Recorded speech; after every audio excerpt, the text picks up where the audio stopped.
And we are live. Good evening and welcome to another issue of Disability Horizons TV. You may notice that only the handsome one is here tonight. My colleague Mick is, he was due to have spine surgery yesterday. He got a cancellation. He booked in, got himself in a side room, posted how he was so proud of his little side room. And they kept him nil by mouth all day and then kicked him out and said, sorry, it's cancelled. So I don't know if we're going to have Mick online. I know he's in a really bad way at the moment with his pain from this collapsed spine. He's shed an X-ray online, didn't he? Did you see it? That's not a spine. That is not a spine. I've got Meccano in better condition. So I am joined by, and you may know these names, Avril and Katie. They are regular commenters, the pestering us on our comments. Yep. And I've decided this is a good opportunity, as Mick and I, it's all men and wheelchair users, to have a ladies' night. And I've invited Avril and Katie on. Well, they invited themselves on, to be honestly. And they're going to talk about their health conditions that affect them and are made worse or caused by also being a lady. And so even though we're politically correct and you can call yourself what you want, there's some things down to your hormones. I've got to put up the banner, haven't I? That, hormones, we're all driven by hormones for good or for bad. And so Avril is going to kick us off and tell us about her health and her journey as a lady with a disability. Hi, everybody. So my name's Avril, and I've got a really, really rare condition that I didn't know I had when I was 9, and everything started changing for me. So one entire side of my body, if you want to scrutinise it with your little microscopes and the rest of it, on this side, all stopped growing when I was 9 years old. And I didn't want to believe it. Being a child, I was like, oh, I don't believe you, to my mum and dad. But I had a seizure because I walked into a lamppost and got damaged nerves. And wow, it all came from there, really. They took me to a consultant and they said, yep, you've got epilepsy. But they kept saying to me, your face is changing, your face is changing. Turns out it's not just my face, it's the entire side of my body. So on a chiropractor frame, I'm lopsided and asymmetrical. And so this was discovered after you had an accident and went to hospital and they've gone, oh, by the way.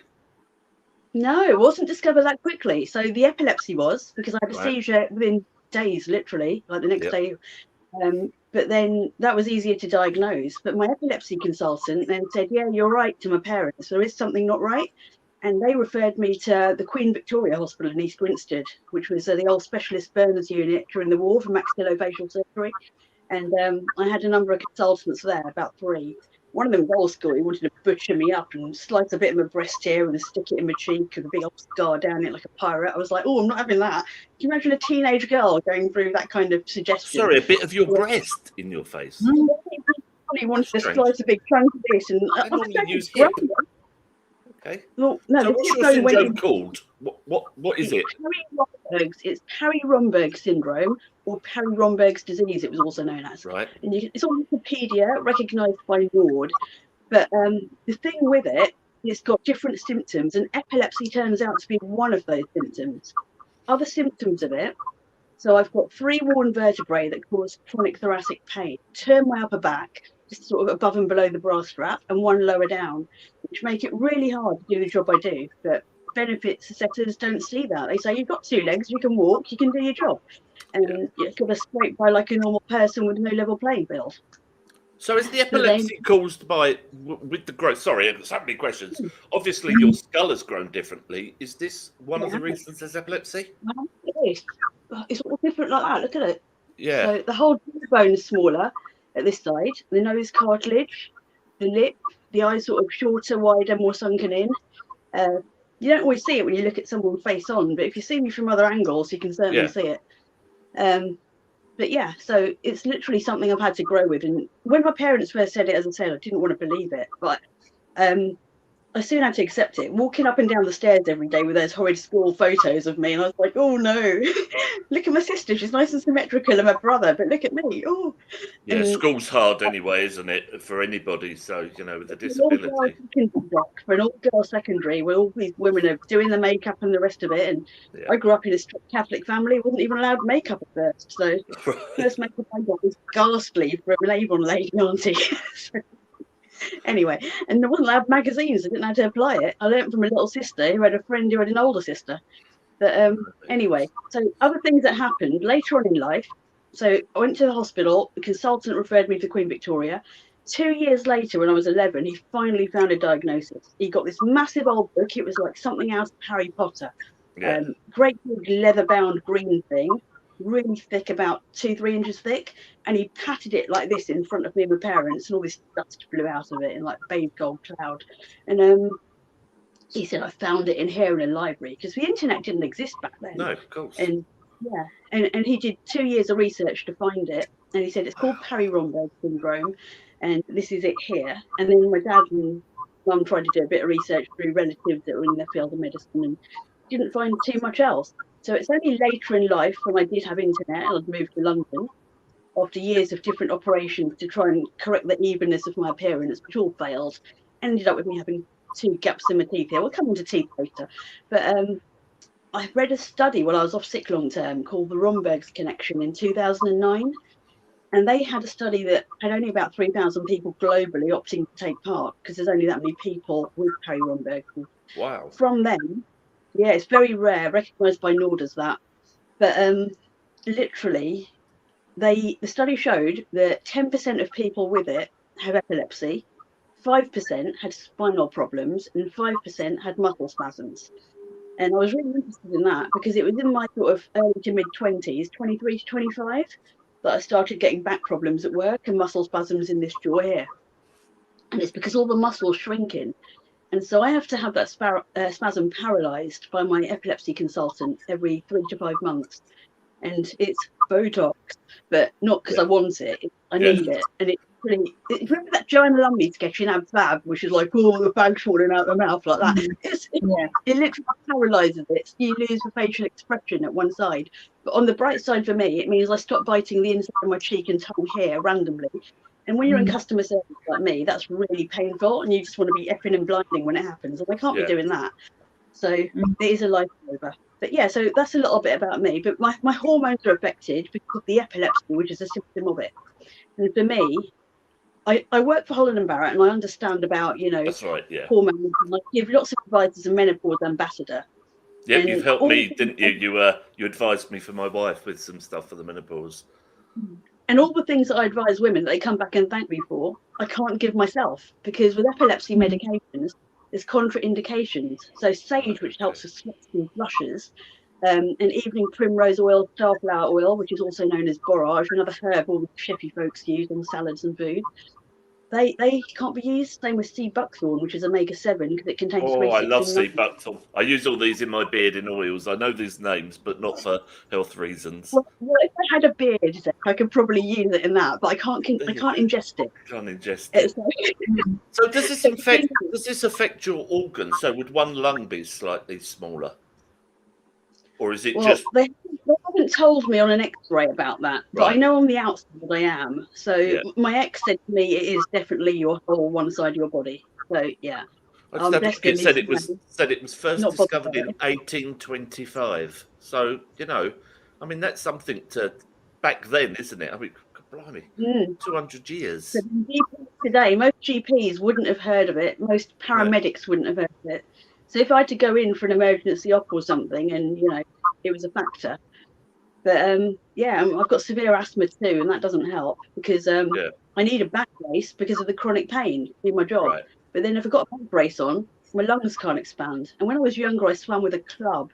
So for me, that's just a real struggle, because your lungs need to expand, and I've got huge lungs, and I literally can't let them expand fully because I need the back brace to do my job at work. Yeah, and I had a look. So it says there's no. Here he goes. His brain's gone again. There's no laboratory tests for this. It's literally diagnosis by just studying the body itself about the way. So I suppose they would look at you and say, right, the growth. It is this. And so is this mainly a female? Of all the people that have got this, is it mainly women? No, actually, it's men and women that have it. But because of how the media has made our brains think about appearance, women find it harder than men. Yeah. Because men with it don't seem to be quite as effective. In fact, there was a politician Not one that I'm a fan of. I won't name him, but he's not really in the scene these days. He was one of these Brexit UKIP lot, and basically, I thought he might have it, but I don't know. I don't know if he's ever bothered getting a diagnosis. I A suppose you man can with now it. spot it, can't you? You're like, oh, The thing interesting. is, art, as you can see behind me, something like years back. I would always sort of look at people when I was younger doing portraits and study the face.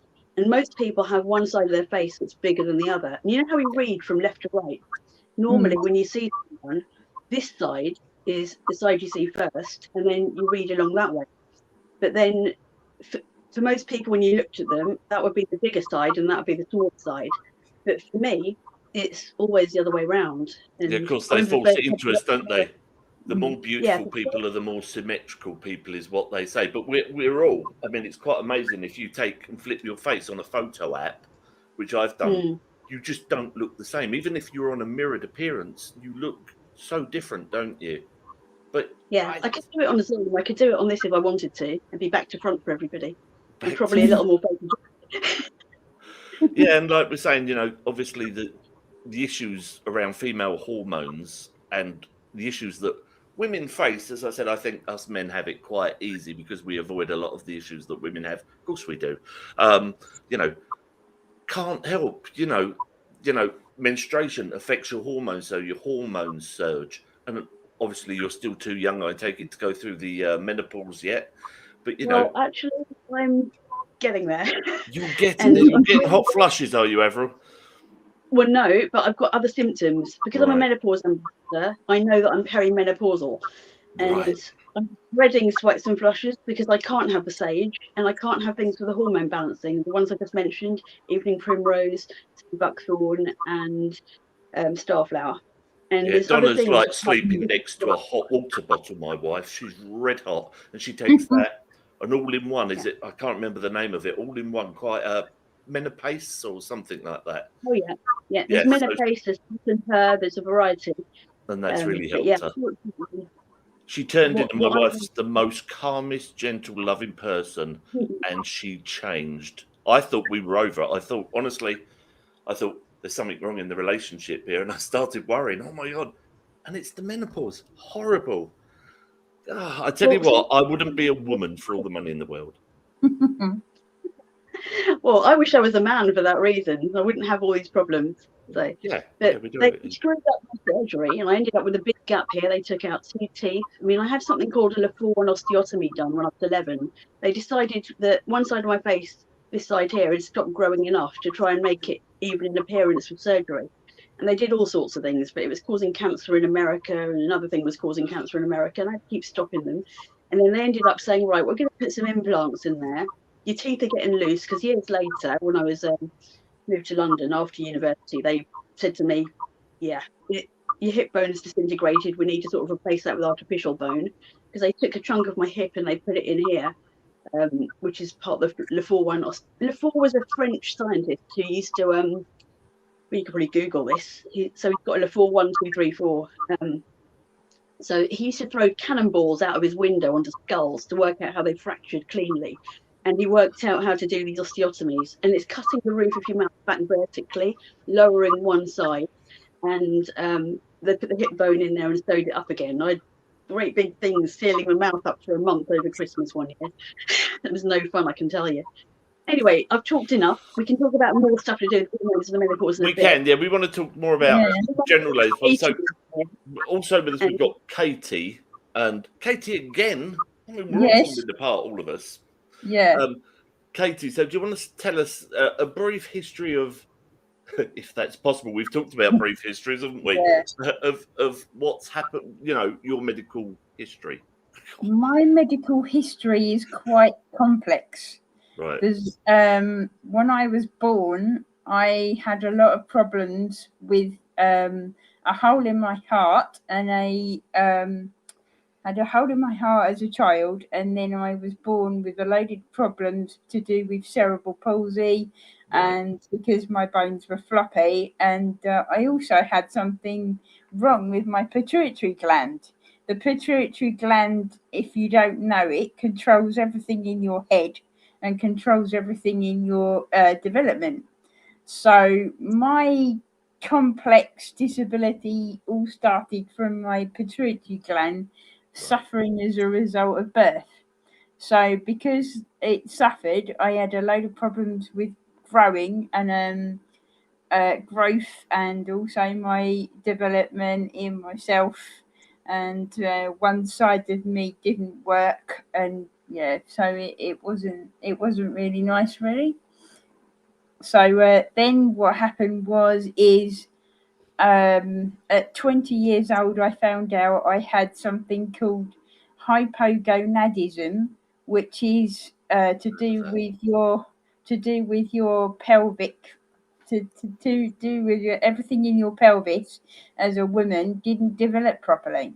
So all the stuff around your pelvis, like the tubes and everything that you have in your pelvis as a woman, didn't develop, and it didn't develop in my didn't develop me in my height and my body, and it was all suffering as a result of the hypogonadism. And it was only discovered by a man called Professor Jacobs when I was 20 years old, and we didn't get diagnosed. And I had everything. So is he a gynecologist? Is he specialised in gynecological Yeah, problems? he was. Yeah, he Right. was. Yeah, and he was an endocrine. It's called endocrinologist.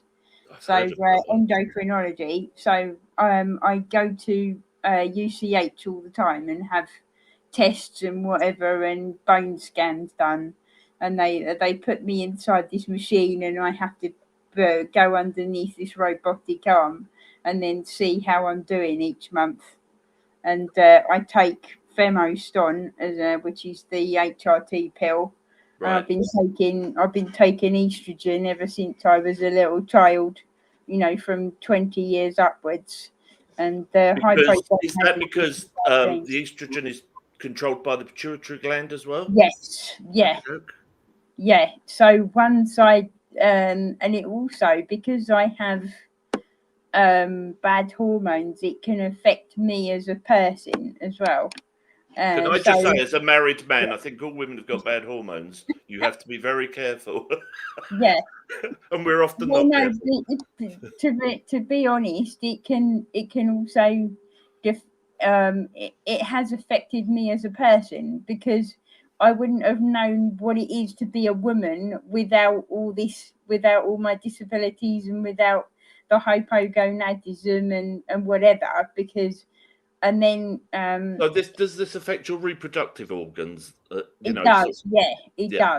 Yeah. So I know as a man this is quite an awkward topic, but I'm a married man. I've got 2 daughters. Menstruation's nothing. I'm not afraid to go and buy a box of Tampax. I'm not one of those bits. So has it affected menstruation and everything like that as well? It has, yes. Wow. And it affected me as an individual, being a woman, because I've never known what it's like. I might look young in the face, but I'm 47 years old. You're not? Yes. No. Yeah, 47 years old. I had my birthday. Katie, I tell you what, I would not have guessed that. If somebody had asked me, I thought you would be about 30. Yeah, well, people keep saying that to me. But that's all because of my disabilities and my rare syndrome. Yeah. Oh, well, I tell you what, take that one as a bonus, love. I tell you what. Yeah. I'll have a look. Is there an injection for it? Because I am aging at a vast rate. It's awkward, isn't it? As a man, we're all disabled people, and we all group together and we all chat on Facebook and Twitter. Mm-hmm.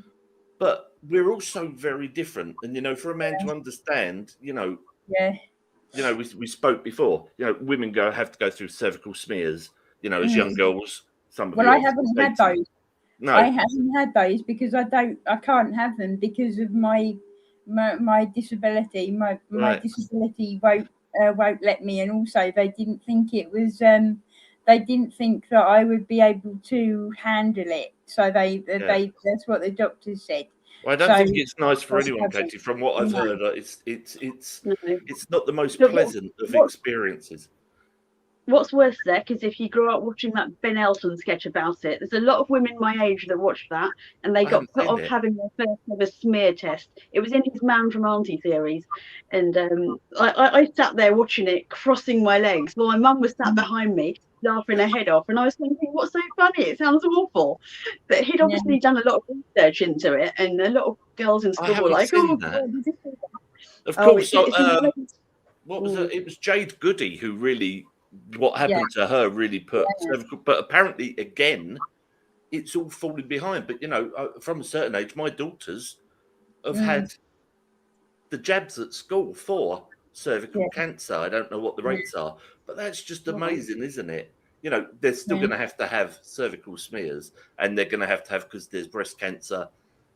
My mum, my auntie, and my nan, they will have to have more regular smears. But for you, Katie, with a learning disability, all of these things medically, we've said it's never nice. Consultants are intimidating. Medical surroundings aren't. They're clinical, but obviously they have to be. But they're never comfortable. But for a woman to have to go, it's all right for a man, but for a woman, we'll take your knickers off and lay down here.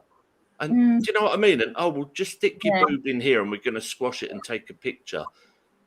Yeah, well, it gets worse, Zach, because I have been able to have these kind of checks and things. Yeah. And I'm not so bothered these days about a standard smear. But what did happen once to me is they said, oh, we think your results are a bit not so good. You've got to go to this gynecological clinic in the hospital and keep going there until they give you the all clear. And they were thinking I might have cancer or something. And I had to keep having all these invasive checks and things, which was awful. And it's not good when you're really worried that you might end up with a C word. And then also plus the fact I've also got other things as well connected with my disability, because when I was 7 years old, I fell off a kitchen counter and they put the pins in wrong. So they made one side of my body is shorter than the rest of me. So the right side is short. The left-hand side is shorter than my right-hand side. So I walk with a limp. So if you saw me walking out in the street, I would be walking with a limp. And we mentioned, I think Avril mentioned, about benefits around disability benefits, PIP as it is now. I was on DLA PIP. I had a phone call this week. As you know, I put in my renewal in November 2020, and I've just had the phone call through. And you think, you're phoning me. The assessments are bad enough because these people don't get it, but I had a phone call. And the questions, and like you say, well, could you pour yourself a glass of water? Well, could you do this? And they don't understand that it's not about, right, look, I could do this, I could drink a cup of tea, or I could go and I can lift this. That it's so much more than that. And these failed people like ourselves, don't they? They're horrible. They ask me I think they're trying to actually put people off claiming it and grind us down for appeals who don't appeal. And they twist our words as well. When they write up the actual report, if you've given them examples of things that probably would score you some points, they don't include that and they water it down. And then they put things in there that you haven't even said, trying to make out you're more able than you are. And I think it's disgraceful that they're doing it. And it's what's really bad, they're unqualified assessors that work for and it's still Atos working for DWP. And literally, they need to have qualified medical professionals, whether they're consultants from hospitals or GPs, who understand our conditions and know all the ins and outs of it and know us personally from seeing us regularly. And they should be the ones deciding on if you need PIP or not, or if you need DLA or any other kind of benefits. Yeah. And they should be saying what amount too, because someone like myself or yourself, Katie, we walk uneven because, I'm lopsided and your pins are wrong and we struggle. I'm lucky that the local bus drivers know me. I've been here so long and they sort of let me off the front door most of the time, not the middle doors. And, they stop in front of me when there's a whole crowd, knowing that I struggle and sit behind them in case I have a seizure. But for other people, they might not know that and do that. But the assessors don't get that. And I've had a telephone one just after COVID. And it was terrible because they don't see you physically. They don't understand it. No. But Well, I had to specialist go would there with my dad, and my dad can sometimes complicate things where he can be very overbearing, and my dad was sometimes talking for me. Right. So if you can imagine, there's me sitting in an assessment trying to talk for herself, and then my dad trying to complicate things by playing me down like an idiot. Well, he's And probably, as a proud dad, he's trying like, oh, she's to- brilliant. She can do this, she can do that. And you're like, Dad, now's not the time to be telling them that I'm really great. well, they're trying to play I- me down like an idiot. Well, Yeah. mine was doing my epilepsy appointment, Zach. So he was actually thinking somewhere up here that if you made it sound worse than it is by exaggerating it to consultants, I'd get better treatment.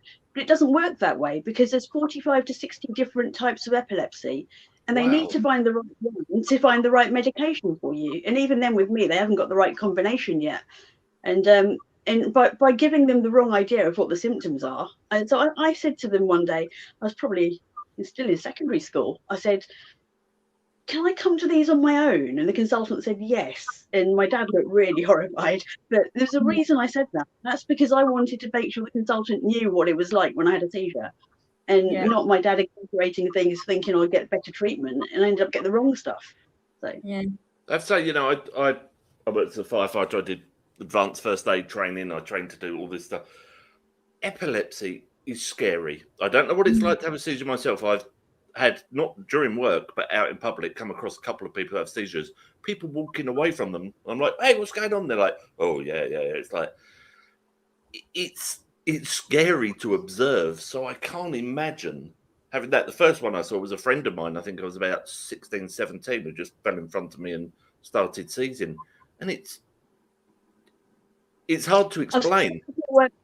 I've scared a couple of work colleagues, but once they've seen it once or twice, they kind of get used to it. Yeah. But what's scary is when you're going through it, because everyone's different. But with me, I don't lose consciousness. So I can see people around me, but I find it very, very hard to hear them unless only one person speaks. When you've got a crowd all talking about what to do unnecessarily, because for me, I know that I don't need to go to hospital. I'll be all right in a couple of minutes, and I'll be able to stand up again if someone helps me up. But what I need is for them to just one person speak and just try and make sense of me, because what I do, which I've learnt to do, is a bit of sign supported English. And when I have a seizure, I try and sign the words, I'll be okay. Now, anyone who doesn't understand sign supported English will think, what's she flapping her hands around for? Really, I suppose you just need them to make sure you're safe in the environment you're in, and just let it run its course.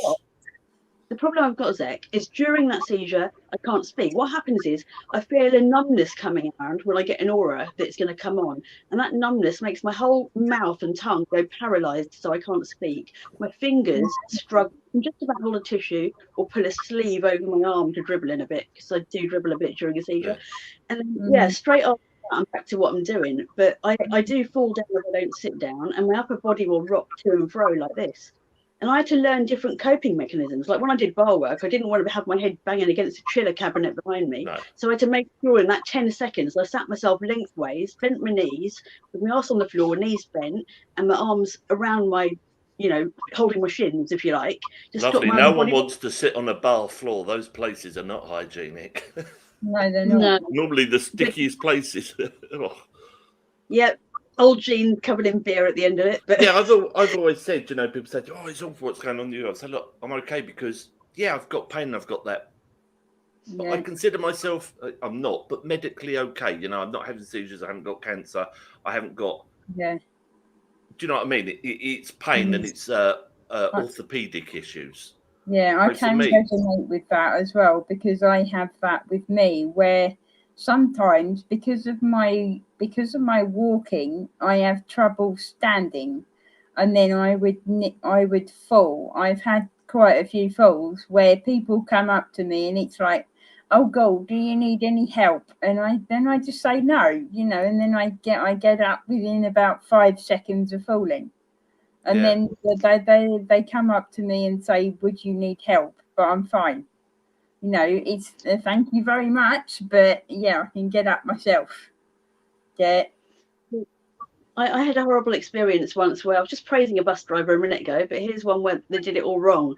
I had a seizure on the bus, sitting right behind the driver, when it was a sideways on seats, and there's someone next to me, and they realise that I'm starting to slip off my seat a bit, and they think, oh, what's happening? She's not too well. And they said to the driver, something's up with her. Driver. And he pulled up the bus, and he stuck his head out of his window to have a look at me around the corner from his cab, and he goes, oh, give her a sweet or something. It's probably diabetes. And there's people getting sweets out of their bags and trying to force them in my mouth. And that's Trying the to worst thing choke they you. can do. Yeah. Yeah, Absolutely. that's the worst thing. Yeah, choking's a big issue, isn't it, with epilepsy? Yeah. Well, that's not the biggest issue. The biggest issue is something called SUDEP. I don't know if you've heard of it. No. SUDEP. It's sudden unexpected death in epilepsy. No, Now, that is something that. Yeah, I've that heard hangs of that, actually. over everybody with epilepsy. Mm. They're all wondering what's going to happen to them. No, I hadn't heard of that, to be honest. I didn't know. Wow. It's like I say, you know, we're all disabled, but there's so much we don't know about each other. And also people don't know, you know, look, there's Katie on the screen, there's Avril, there's Zeg. Yeah. And this is what happens with Pip, but they don't see us the other however many hours and minutes there are in a week or a year. You know, we sit here, we look all right, we look like we're coping, don't we? Yeah. But, you know, all of us go through that phase where we're not. Yeah. We develop mechanisms, that's why. And one thing people don't see with epilepsy, as well as the seizures, it's epilepsy medication can weaken your bone density over time. So my lower legs and shins feel like they're hollow, really lightweight a lot of the time. And yeah, I can't dance for long. Like my friends will be dancing for ages. I can't dance for long either because of my bone density and my thing, and also because of my heart as well. I've had problems with my heart, so I have to take heart medication, and that can sometimes tire me out. And if you see me tired out, or if you see me in a place that's very noisy or whatever, or I feel really tired, I'll start to have something like an autistic trait where I feel really upset. Or it's like the other day when I was in town and somebody saw me upset and they thought, yeah, you know, are you okay? But it's just how I was feeling at the time. I think our bodies get overwhelmed, be it pain, illness, or disability. You know, when I get my pain levels are high, when I get fatigued, I've always got like the old Flare Audio earplugs on me because I can't stand noise, especially like two conversations in a room or a washing machine or the grandkids. Love my grandkids, but wow, they can fry me in a second. So the old earplugs go in, and then, like you say, it's that. And do they help? Do they help you when you're feeling like that? They know that I don't do certain things. They know they call me Gaga. He doesn't do certain things we can't do. I'm more the learner. They come sit with me to read or something like that. But just having them around, even if I'm in pain, you know, it's one of those things, the comforts of family sometimes, isn't it? Just even if you're not in the same room as them or if they're all doing something over the other side, it's just having people who are close to you and understand you. I think we all do that. We form these very small bonds, don't we? We don't have a massive wide range of friends, but we have those that we can trust. I used to be very extrovert, but no longer. I'm very introvert. Believe it or not. I used to be very open to people, and now it's only, you know, I'm like, you know, I'll only open up to a certain number of people. Yeah, self-protection, isn't it? Well, I need to do it for work, you know, so colleagues need to know. So I need to be open about it, and travelling to and from work too. And having been a counsellor locally, you know, it's important that people know if I'm out and about on the doorstep. And I have had seizures canvassing on my own. I had no reasonable adjustments made for me when I stood with a political party. I had to lone canvass when I was trying to get elected. That's a lot of work. My wife's out doing it at the moment, and it's a lot of pounding the streets and door knocking. But doing it in the summer, when it comes up to May and the sun's out, heat triggers my seizures, and there's a problem. Right. Let's go back to the menopause, because the other thing we talked about, bone density, there's a problem with that. See, when the menopause goes on, women actually who are postmenopausal are prone to osteoporosis, brittle bone disease, because estrogen drops and the body doesn't retain much. So it's a double whammy for people like us, because we're if you do get the menopause, say you've got epilepsy and you're female, yeah, be careful. Make sure you. I'm perimenopausal now. I think I've got it because I've got symptoms of it. Where I'd sneeze and I'd have problems with it or whatever, and yeah, I think I've got it. Okay, supplement with some calcium, magnesium, zinc, and vitamin D, and that will strengthen your bones and muscles. That's what I've been prepping for. Coming up, thinking perimenopause is heading my way. So, yeah, it's quite strange, because sort of like I'm 55. We found out that Katie's a lot older than she looks, but nowadays that's not considered old. But you go take yourself back 200 years ago, that's old. And it's almost like we're outliving our bodies anyway, isn't it? We're seeing all these extra problems related with extended life for those of us that make that. Yeah. Oh, mind you, there's a certain lot of munchkin I know that always says to me, "Oh, Av, you're old." So, I know. When I was about, I don't know how old I was young, but my uncle lived with us and he was 29, and I said, I never want to be that old. Yeah. I really don't know how I've coped doing all my experiences of whatever I've done and all the job experiences I've done, and the campaigning I've done and work with charities I've done, with all the problems that I've had in life, all my medical problems have just been in the past and whatever. But yeah. I don't know how I've coped doing them. Well, because people who are unwell and people with disability, I think they're stronger than people give them credit for. Yeah, Mick's often said that. We cope with a lot more problems. If anybody suddenly had something of what we've got now, they'd be straight to A&E. Yeah, and they'd be in hospital for a long while. But you've got no choice but to carry on. There's nothing. Well, there is something else, but that's not the option. We just keep pushing forward, and we sort of like play out the best life that we can with what we've got. Yeah, we develop resilience. That's what it is.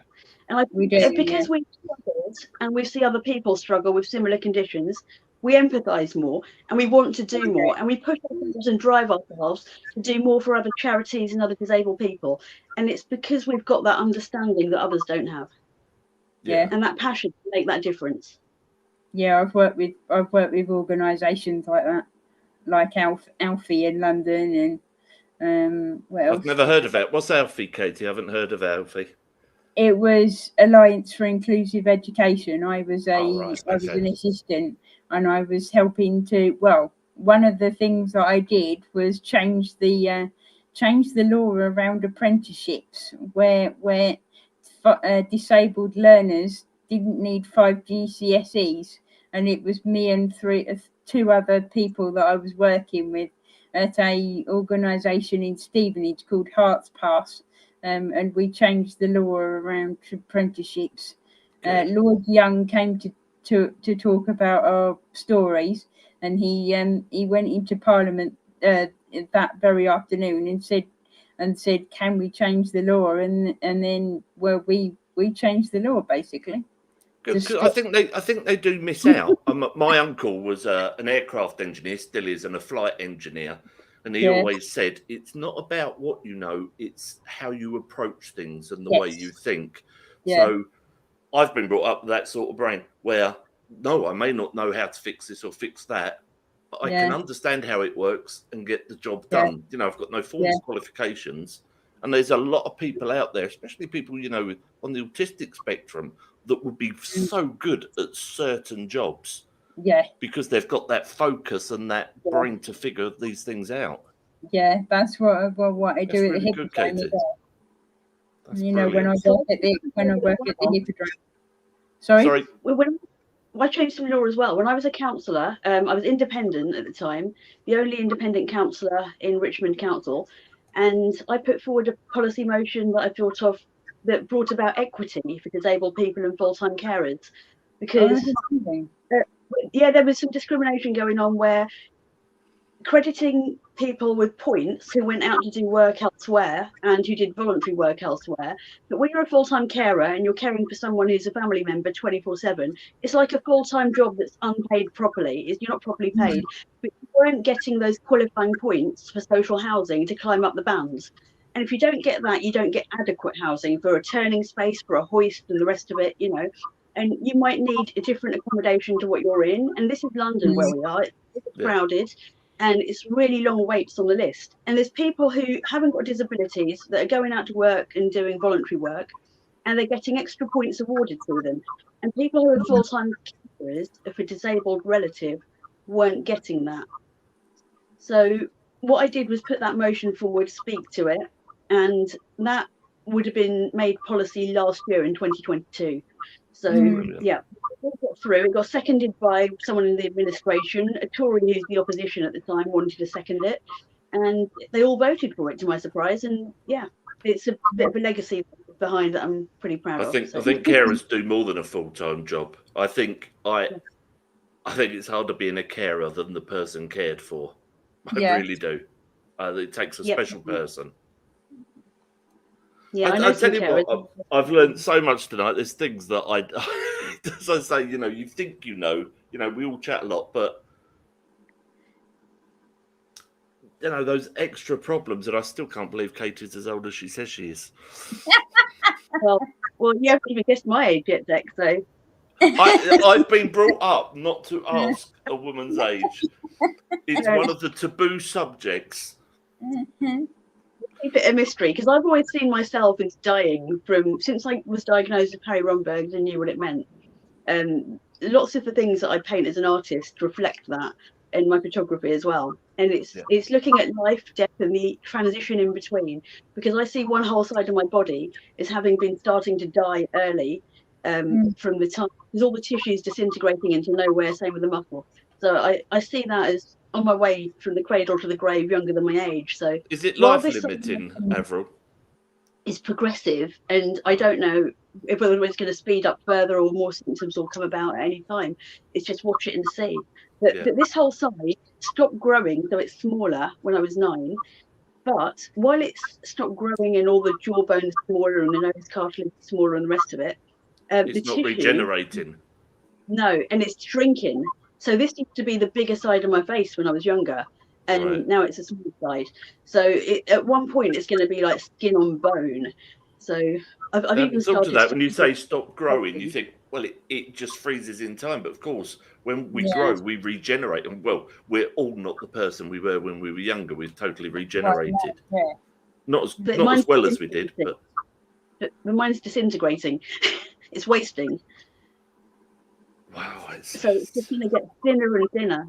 And it's going to be like a skull at one side and normal at the other. Can you imagine? I'm going to look like something out of a horror movie. I'm taking collagen to try and delay the signs of it. It's costing me an arm and a leg. That helps with elasticity, doesn't it, collagen? It does, yeah. And it can help with my muscles. Kate has been on the collagen. No, I have not been on the collagen. No. Something you haven't talked about, Zach, is boobs. So of course us women have to do other things, and sometimes you're going to have your breast checked. If you give them a feel and you find a lump, you got to go and see the hospital for biopsy, and they're pretty quick these days at doing that. Thank goodness, because I've had 3 lumps removed, and thank goodness, touch wood, they've been benign so far. But if they can't take them out, if I had another growth beneath that, I wouldn't feel it. And so they remove it and feel for it. And that way, you can get them out. And if it were to be cancer, then they'd find it and they'd get it out. But women out there, check breasts. It's really important. The same to men. Check your, Men get breast cancer. Check your breasts. Check your. I've had that scary thing where I thought I felt a lump on my undercarriage, and I tell you what, I feel sorry for women, but boy, when I went to that doctor to get checked, he was not careful. I'm thinking, you've got testicles. You know how this feels. What are you doing, man? I was biting on my fingers. It was agony. And then I was sent up to this very good-looking nurse who put gel all over me bits and ran a scanner over it. So it was a game of 2 halves. It's the same with moles. I had a massive mole removed on my back and I had to. My sisters saw it, and they saw it was a different colour, and they sent me up to the hospital to get it removed. That's And something I've got to do. I've got to get in for a mole check. I'm quite moly, and Yeah. I've got to. There's a few of mine that I've been thinking. You know what it's like. I've been thinking for a couple of years. I need to get that one checked. Yeah. Oh, the joys. Mhm. The joys of life, isn't it? Well, It thank is. you so much for coming on and talking about your various health problems. And I tell you what, I'm really shocked at some of them. It's as I say, I think, you know, we all think we understand, but Mm. and I kind of knew the issues you faced, Avril, but not entirely, and certainly not you, Katie. I thought you'd Yeah. been facing them for 30 years, not as long as you have. But No. yeah, the pituitary gland, it's all these. It is. Yeah, Mm. absolutely fascinating. And the fact I found out that apparently every baby has a hole in the heart, but it closes up. I think it's either at the end of A long pregnancy. time for mine to close up when I Yeah. had my hole in the heart as a baby. Yeah, And that some don't do obviously it. didn't. I couldn't even eat properly. I had to be fed by a tube. My maternal grandmother had a hole in her heart, but she died young as a result of that. And my mum ended up raising her younger siblings, so she ended up They tend being to be a mum. smaller as well, don't they? Someone with a hole in the heart can often be smaller in build Yes, which because I they're am. failing, like they just yeah. don't thrive as well. Yeah, well, I'm a very small person. I'm a 5'2", but well, Katie, my wife would 5 say that is tall. My poor wife is 4'10". You should see me. I'm very slight and I'm very small. I'm not much taller than you, Katie. I'm 5'4", Yeah. so yeah. Yeah, see, I'm but you know 6'4". Wow. But you know what? When you're premature, like me, I was 4 weeks premature when I was born. Yeah. Then you end up with lots of health problems, and that's another thing. So, yeah, and that probably caused all the disabilities that I had in life. well, they say very often prematurity can tally with things like acne, eczema, and what's the other one? Hay fever. So yeah. And I got all three. You know, I'm just a walking health problem, which is handy. I work where I work because when people come in with the same problems, I know what to tell them. I always think, though, you know, we talk about issues with, you know, people who are premature or born with a birth defect. I still, no matter how many times I think about it, it's just how are there not more problems almost? Because it is just, it's a miracle, isn't it? You know, the fact that that one cell turns into 2 to 4 and it keeps going, but one can be a fingernail and the other one's part of your eye and the other one's part. It's just so mind-blowing that this happens inside of a woman. Yeah. Absolutely mind-blowing. And my daughter, when she was born, it was a really hard birth. And the labour was 36 hours and she wasn't breathing. Yeah. But luckily, the only defect that she's got is nystagmus. So her eyes drift off and then her brain kicks in and snaps them back to the middle. And so when she's really tired, her eyes are all over the place and she can't really see very well. Yeah, I found it very sort of mind-blowing when I had my atrial fib in 2020, and that was all caused by bronchitis, having a bad cold as well. I shouldn't have gone to that. I don't think I should have gone to that award ceremony, which I did, but I went anyway. And that was in the O2. That was the National TV Awards, because I was ill there and having bad bronchitis.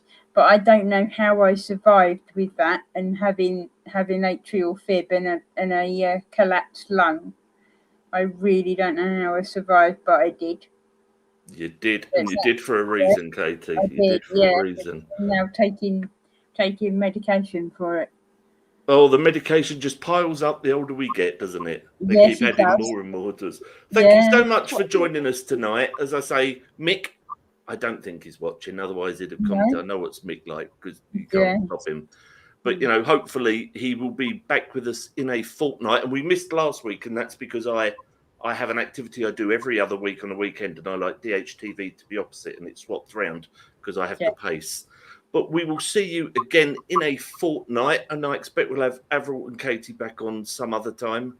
As I say, we really want to get more diversity is the word. Look at that, my brain's kicked in now. More diversity into the show and to talk about a wide range of topics. So, you know, if you do have a disability that is more unusual, we may not have heard of, and that you want to get people to be more aware of, just give us an email. But don't contact me at Sat on My Butt. There it is. It's down there. I'm pointing my mouse. You can't even see it. At Sat on My Butt. It's down there by my name on Twitter. And we'll put you on the list to come on. And that is that. We will see you next time. And hopefully Mick will be back with us. If not, then, well, we just have to look for someone else. And he will hate the fact that he's replaceable. He will hate that. We love you, Mick. We will see you next time. Love you, Mick.